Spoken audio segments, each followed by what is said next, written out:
నమస్తే అండి. Welcome to Pampa kitchen. మరి ఈరోజు మన ఛానల్లో మెంతిపప్పు చేసుకోబోతున్నాము. కడప కదా మనది. ఇక్కడ మెంతిపప్పు ఇది కొంచెం ఫేమసే. మరి ఎలా ఉంటుందో మెంతిపప్పు చూద్దాము ఈరోజు. నూనె కాగిపోయింది. మనం నూనె ఎంత వేసుకోవాలంటే మనం పప్పు తిరువాతకేసి దానికంటే కొంచెం ఎక్కువ వేసుకుంటే సరిపోతుంది. మరి నూనె కాగిన తర్వాత మరి ఆవాలు వేసుకోవాలి. కొద్దిగా చూడండి, కొంచెం ఆవాలు అట్లా చిట్టపట్టమనగానే, మరి మెంతిపప్పు కదా ఇది, మెంతిపప్పు పట్టినప్పుడు మెంతులు ఉండాలి. చూడండి మెంతులు. మరి ఎంత పప్పుకి ఎన్ని మెంతులు అన్నామంటే, నేను ఈ గ్లాస్తో 1.5 గ్లాసు, చూడండి ఈ గ్లాస్తో 1.5 గ్లాసు కందిపప్పు తీసుకున్నాను. దానికి ఈ మెంతులు మరి ఎక్కువ వేసినామంటే చేదు వస్తుంది కదా. ఇవి కూడా కొంచెం చిట్టపట్టలాడిన తర్వాత సిమ్లో పెట్టేసుకొని మనం ఏం చేస్తామంటే జీలకర్ర, చూడండి జీలకర్ర మెంతుల కంటే కొంచెం ఎక్కువే వేసుకోవాలి జీలకర్ర. ఇవి వేసేసిన తర్వాత మనము ఎర్రగడ్డలు, ఎర్రగడ్డలు వేసుకోవాలి. మరి 1.5 గ్లాసు కందిపప్పుకి నేను 2 మీడియం సైజు ఎర్రగడ్డలు తీసుకున్నాను. అంతంత చిన్న సైజు 2 ఎర్రగడ్డలు తీసుకున్నాను. మరి ఎక్కువ ఎర్రగడ్డ తీసుకున్నామంటే తొక్కు ఉంటుంది. ఇవి మగ్గితే చాలు, మరి గోల్డెన్ బ్రౌన్ అట్లా అంతా ఏం అవసరం లేదు. మనము పప్పుకు తిరువాత వేసినట్టే కొంచెం మగ్గితే, లేదు కొంచెం ఎరుపు రంగుకు వచ్చే సమయంలో తర్వాత వేయవలసినవన్నీ వేసుకోవాలి. ఇది చాలా మా పక్క ఇది చాలా ఇష్టంగా తింటామండి మేము. ఇదైతే ప్రయాణాల్లో కూడా ఒక 2-3 రోజులైనా నిల్వ ఉంటుంది. చాలా టేస్టీగా ఉంటుంది. మరి ఈ విధంగా ఆనియన్ వేగుతూ ఉంటుంది కదా. ఇప్పుడు మనం ఏం చేద్దామంటే కొంచెం మగ్గడం మొదలైన తర్వాత మరి నేను ఒక 10, చూడండి ఒక 10 తెల్లగడ్డలు, వెల్లుల్లి అవి కూడా వేసేసి వేపేస్తాను.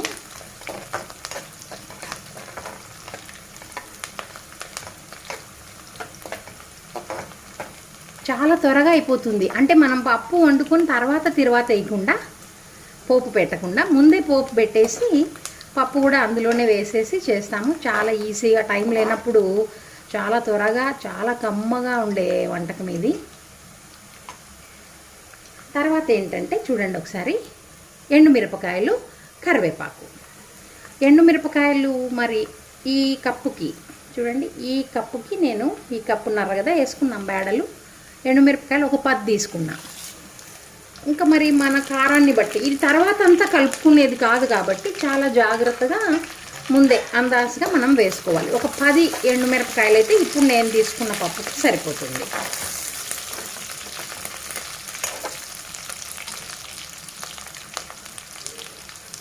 మంచి వాసన వస్తుంది తర్వాత అయితే. కొంచెం ఎండుమిరపకాయలు కొంచెం పలపల అని వేగిన తర్వాత మనం ఏంటంటే చెప్తాను నేను, కొంచెం పసుపు వేసుకున్నాము.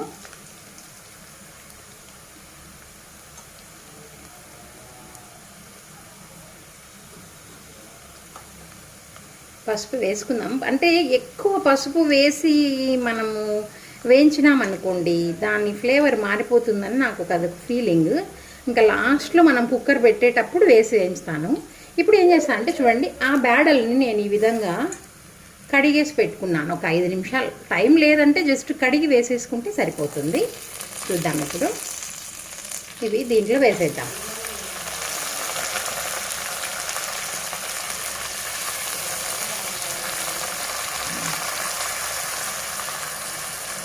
వేసి బాగా బ్యాళ్ళు గుమగుమ వాసన వస్తాయి. కందిపప్పు రంగు కూడా మారుతుంది. అప్పుడు మనము ఏం చేయాలని చెప్తాను. కొంచెం బాగా వేపుకోవాలి మనము. ఆ వేపడం వల్లనే ఈ పప్పుకు అంత రుచి వస్తుంది.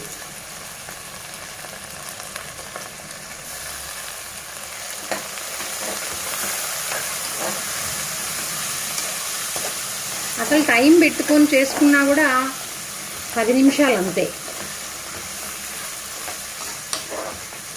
ఒక పక్క రైస్ కుక్కర్లో అన్నం పెట్టేసి ఇట్లా ఒక పక్క పప్పు అటు పక్క గుడ్లు ఉడకబెట్టేసుకున్నామంటే ఒక 10-15 మినిట్స్లో ఆ రోజు లంచ్ మనకి తయారైపోతుందండి.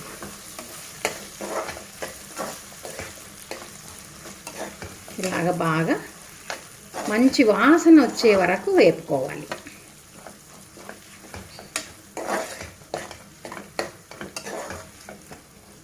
అక్కడే ఉండి వేపుకుంటామంటే హైలో పెట్టుకొని వేపుకోవచ్చు. వేరే పని ఉన్నదంటే సిమ్లో పెట్టుకొని కొంచెం నిదానంగా అటు ఇటు తిరుగుతూ వేపుకోవచ్చు. మరి మన అనుకూలం బట్టి త్వరగా కావాలంటే అనే దాన్ని బట్టి చేసుకోవాల్సి వస్తుంది. నేనైతే ఇంకేం పనిలేదు, ఇక్కడే వేయించేస్తున్నా.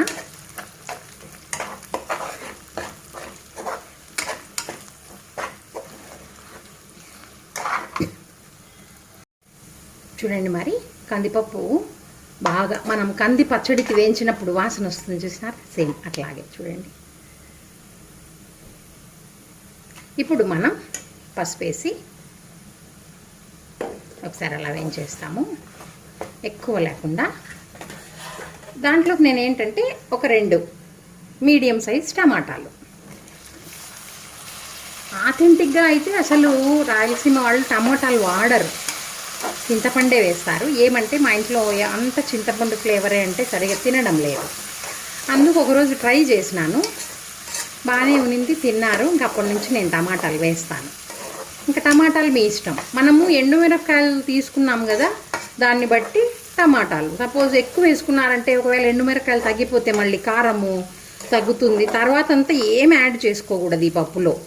తర్వాత ఓన్లీ ఉప్పు మాత్రం యాడ్ చేసుకొని ఎనిపేసుకుంటాం అంతే. కాబట్టి ఎంత పులుపు ఎంత కారం ముందే అందాజుగా మనం అన్నీ తీసి పెట్టుకోవాలి. నేను చెప్పినట్టు ఈ గ్లాస్ 1.5 గ్లాస్కి ఒక 10 ఎండుమిరపకాయలు, ఒక మీడియం సైజు 2 ఎర్రగడ్డలు, 2 టమాటాలు, ఒక 10 తెల్లగడ్డలు వేసేసుకొని ఇది ఒక మగ్గాలండి. టమాటా వేస్తానే ఇంకా కుక్కర్ బెట్టర్లా చేయకూడదు. టమాటా బాగా మగ్గాల, అప్పుడే ఆ ఫ్లేవర్ మీకు బయటికి వస్తుంది. ఇంకా ఒక 1-2 మినిట్స్ ఈ టమాటా మగ్గిన తర్వాత నేను చెప్తాను ఏంటనేది. ఇప్పుడు చాలామంది ఏంటంటే ప్రతి దానిలో కూడా కొత్తిమీర, ఇంగువ, పప్పు అంటే దీంట్లోకి అవెంత వేస్తే దాని యాక్చువల్ ఫ్లేవర్ పోతుంది. కాబట్టి ఏం లేదు, ఎర్రగడ్డ, ఎండుమిరపకాయలు, తెల్లగడ్డ, కందిపప్పు, టమాటా, ఇంకా తర్వాత ఆవాలు, జీలకర్ర, మెంతులు, ఇంకా అంతకు మించి ఏమే కానీ అవసరం పడవు. కానీ ఎక్కడి నుంచి వస్తుందో కానీ ఆ టేస్ట్ అసలు వర్ణనాతీతం. కొంచెం టమాటా మగ్గు పడతానే చూడండి,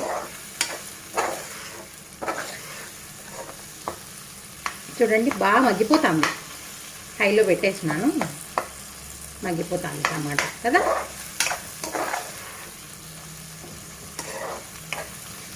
నేనేంటంటే దీంట్లో చింతపండు వేయకూడదు, చాలా టైం టేకింగ్ చింతపండు వేస్తే.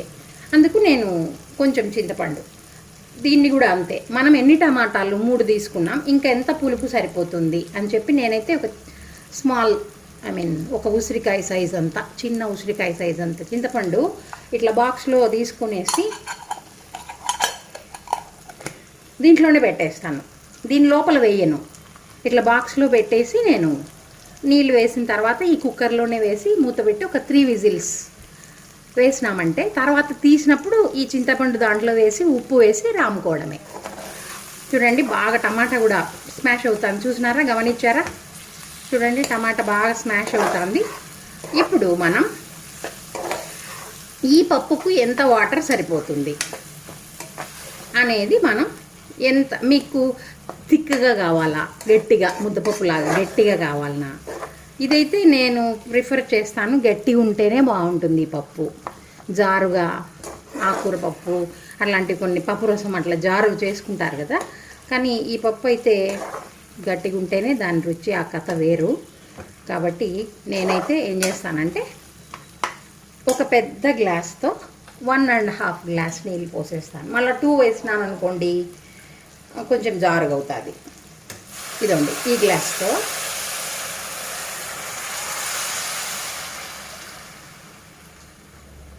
చూడండి 1 పోసినాను, ఇంకా హాఫ్ 1.5 వాటర్, అంతే. ఇంత సింపుల్ పప్పు. ఇట్లా 1.5 వేసేసి నేనేం చేస్తాను, ఈ ఈ చింతపండుది ఉంది కదా అట్లా పెట్టేసి మూత పెట్టేస్తాను. ఇంకా మూత పెట్టేసి 3 విజిల్స్ తెప్పిస్తాను. మరి ఉడికిన తర్వాత ఎలా ఉంటుందో చూద్దాం. ఓకే, చూడండి మరి ఈ విధంగా మనకి పప్పు అంతా బాగా ఉడికిపోయింది. ఇప్పుడు మనము చింతపండు ఎట్లా ఉడికిందో ఒకసారి చూద్దాం. కాలుతూ ఉంటుంది, జాగ్రత్త. చూడండి పప్పు కూడా బాగా మెత్తగా అయిపోయింది కదా. కొంచెం జారుదనం ఉండాలి, ఎందుకంటే మనం పప్పు కొంచెం టైం అయ్యే కొద్దీ గట్టి పడుతుంది కాబట్టి. చూడండి కాలిపోతుంది చింతపండు. ఈ చింతపండు దీంట్లోనే వేసేసుకొని మనం దీంట్లో ఏం నీళ్ళంతా పోసే పని లేదు, ఆ వేడికి ఉడికిపోతుంది అంతే. ఇప్పుడు మనం కాస్త ఉప్పు వేసుకుందాము.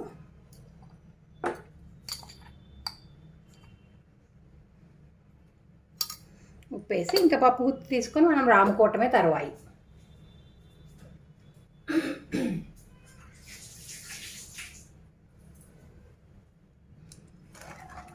చూడండి కొంచెం ఏదైనా గిన్నెలో వేసుకొని రాముకున్నా సరిపోతుంది. నాకు అలవాటు ఇట్లాగే వేసేస్తాను నేను. నీళ్ళగా ఉంది అనుకోవద్దు. ఇదంతా రామిన తర్వాత మనం గిన్నెలోకి తీసి అన్నం తినే సమయానికి గట్టిగా అయిపోతుంది పప్పు. చాలా చాలా టేస్టీగా ఉండే మెంతిపప్పు తయారు. మరి మనం చెరవలో వేసుకొని వెనుక్కోవచ్చు, ఈజీగా అయిపోతుంది.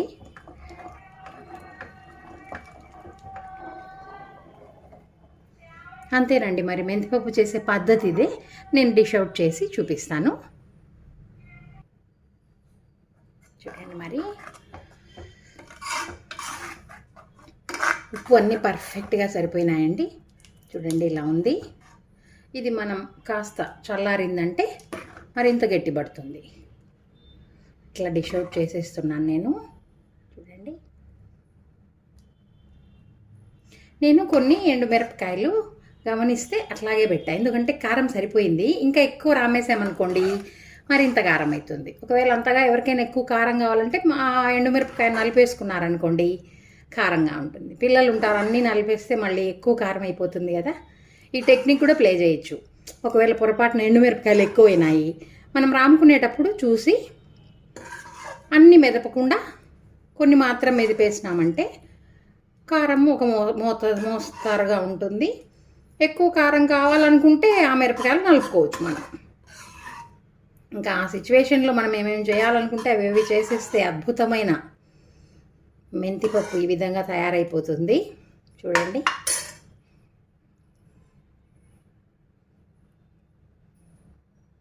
చూడండి మరి మెంతిపప్పు తయారైపోయిందండి.